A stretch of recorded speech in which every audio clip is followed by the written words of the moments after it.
everybody. My name is Don Torsha. I am with Basement to Roof Home Inspections. Today, I want to take the opportunity to talk to you about radon as it applies to a home inspection.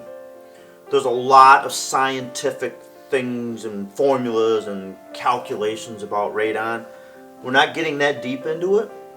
I wanted to give you the layman's, reader's condensed version, what you're going to need to know as you're purchasing a house, you're getting a home inspection, what do you need to know about radon? Or simply living in your own house already if you haven't had the radon tested.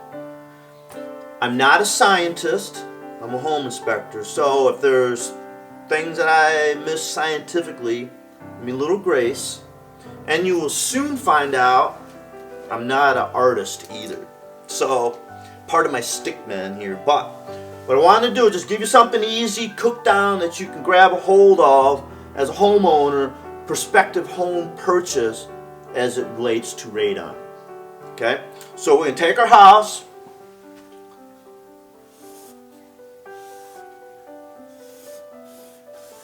There's our house. Here's the ground. There's the basement. Okay? Radon is a mineral naturally occurring in the soil. The fuel, what they use to make nuclear bombs, nuclear reactors, nukes, is uranium. Uranium is a naturally occurring mineral in the soil. So somewhere in the dirt under your house, there's uranium. There's our uranium. Okay? I can't tell you if it's here, or where it is, or how much, or how deep. Just say somewhere under the house is radon. Is uranium. Okay? So what happens is uranium, when it breaks down, when it decays, it gives off, and there's a couple different stages, but eventually the decay turns into radon. There's radium, there's a couple different steps of the decay process for the uranium, but again, we're not getting that technical. Somehow the uranium turns into radon, and it's part of the decay process. And then the actual radon keeps decaying more, and there's other steps after radon, like plutonium. But we're just concerned about the term radon for your home purchase. Okay? The issue, the concern with radon gas is it causes lung cancer in a high enough concentration. I mean, you're not going to walk into your basement and have lung cancer. It takes years of exposure, but radon gas is the #2 cause of lung cancer in the country, according to the EPA. The EPA rates different carcinogens by a class. Radon is a class 1 carcinogen, equal to asbestos, secondhand cigarette smoke. So it's pretty hairy stuff. Okay, and if you're a smoker, the danger, the likelihood of cancer is exponentially higher with radon exposure.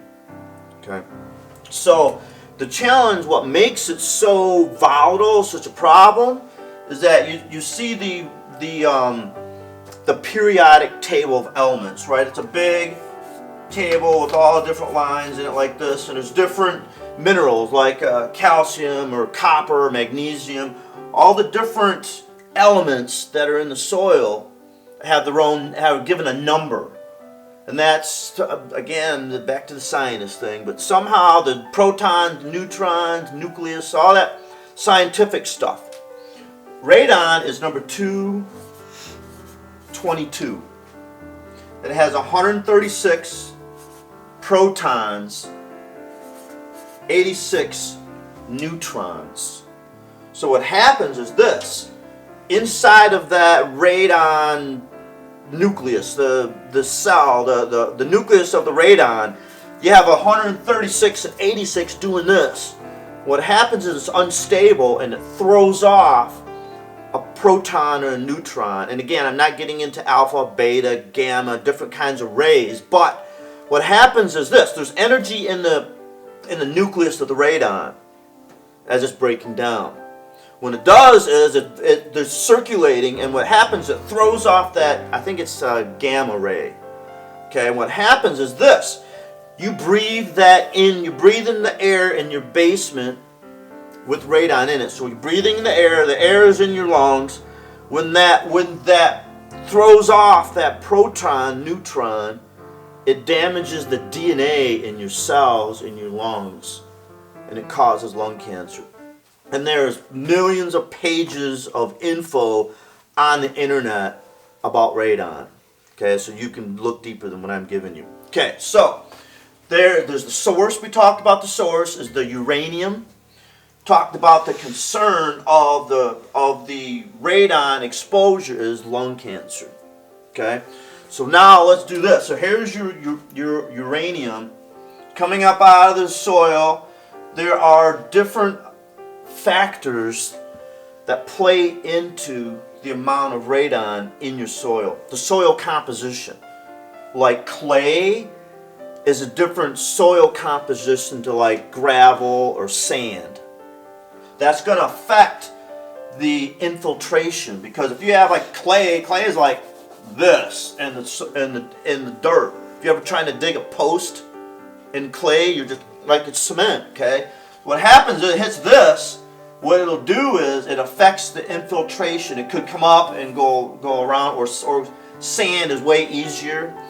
If there's a heavy rain, that saturated ground will affect, because the radon's not going to come up through here. It's going to hit that layer of saturated ground and affect the infiltration into your house. Also, the barometric pressure.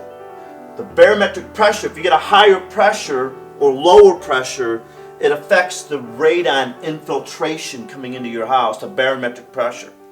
Also, wind will affect the infiltration rate into your house. Because if you have a high wind, hits the house, comes over like this side, the leeward side, is pulling pressure.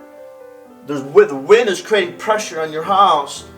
This is a higher pressure. It encourages the radon to come up into your house. So there's different factors that determine how much, and the radon is getting into the house, and like cracks in your basement floor, or the joint between the basement floor and the foundation. Or your sump crock. If you have a sump pump, that sump crock, the radon will get in, because what's happened when you have a sump pump, you have the sump crock here.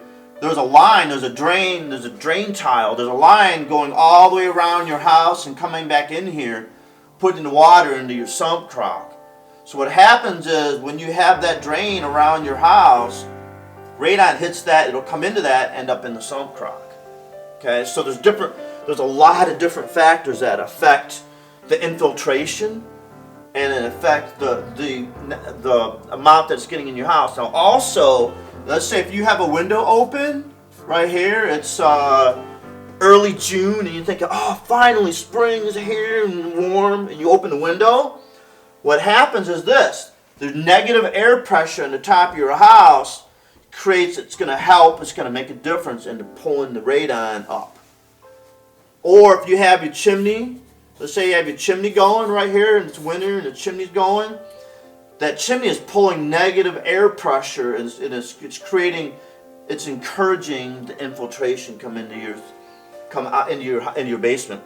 So what happens is when we test radon, we do it for a 48 minimum. You can do it, you can have one as long as you want, but it's a minimum of 48 hours, because what happens, it takes all those different things into account.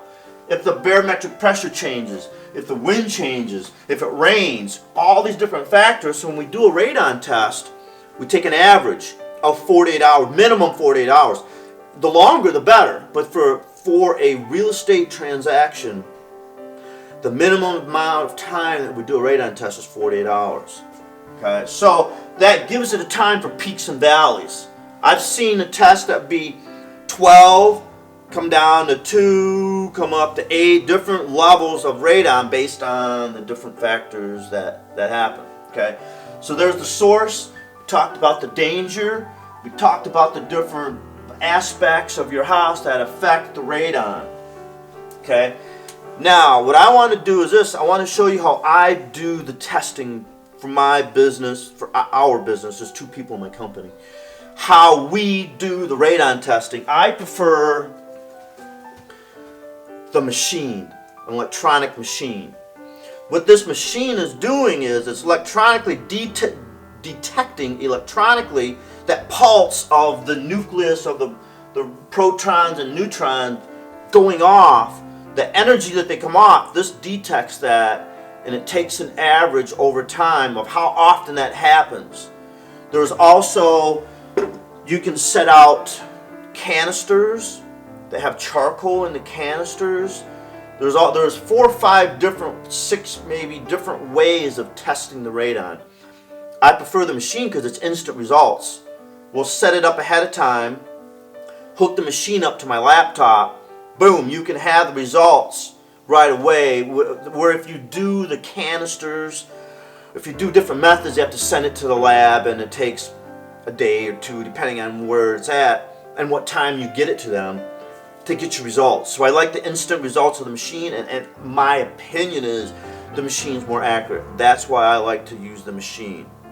Okay, so let's now talk about, okay, we have radon, we found high radon. What do? The EPA has the boundary, the limit that they allow for indoor air radon of 4.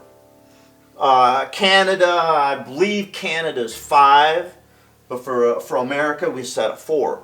So let's say that you're having a home inspection, your home inspector comes back with results, and let's say it's 6. What do we do now?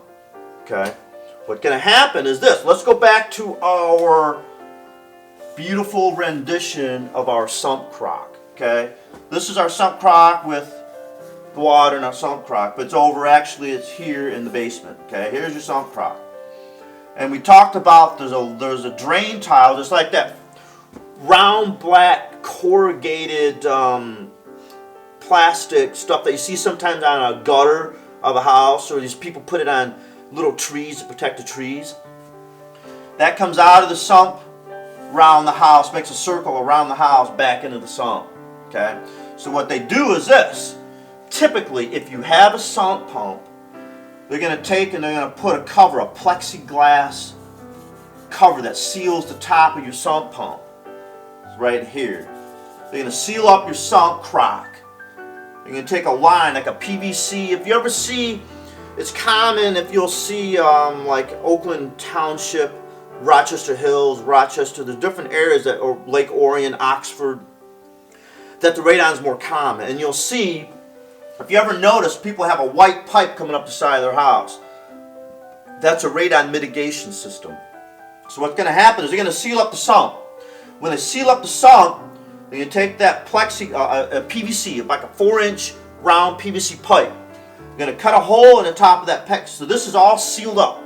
They're going to drill a hole in the top of that plexiglass. The pipe is going to come up out of the house, and as it comes up, there's going to be a fan, a round fan, and it's a continuous, it's constantly sucking pressure out from under the house. So as the radon makes it up, here's our uranium. As the radon makes it up into the house, it's going to hit that negative air pressure because this line goes all the way around the house. Okay, so what's going to happen is it's going to come up, it's going to create a negative air pressure under the house. So the radon gas is going to take the path of least resistance into this negative air pressure, come into the crock, be pulled up by that PVC pipe with this fan. That pipe is going to go up above the roof. So it's going to vent the radon out away from the house. That's how they mitigate, get the radon out if you have a sump pump. If you do not have a sump pump, what they do typically is they'll drill a hole, that same 4-inch hole, in the bottom of your basement floor. That pipe will be stuck down in the basement floor in that hole, and they seal it all up. so that so a pipe will come up, same thing, out. There's a round white fan come out of the house. What it's doing is creating a negative air pressure underneath the house. One of two ways. Now, if you have a crawl space, you can still have radon. Let's say here's your house right here, okay, and you're on a crawl space. This is your crawl space here. It's way harder to do, but they still do. They can get rid of it because people think, well, I have a crawl space, it's not a problem. If that radon is coming up in the crawl space, you have that negative air pressure that we talked about in the house, from the wind, from the barometric pressure, from windows being open, from the chimney, from the bath vent, from the dryer vent, all these different factors. There's going to be negative pressure. You're going to be pulling air from the crawl space into your house. So if you have high radon that's into your crawl space, it will get in the house. It's going to be less, it's going to be diffused, less strong as it was if you're in the basement, but it's still going to be there and getting into your house. What they do then is they'll cover the floor, the bottom of your crawl space with plastic, and they'll run a line, a pipe. That pipe will come here, and there'll be little pipes coming underneath that plastic to pull that same gas up from under the crawl space of the house. My name is Don Torsha. I thank you very much for taking the time to watch my video. If you have any questions, if I can help in any way, if I can test your house, if I can do your home inspection, please call. Thank you very much.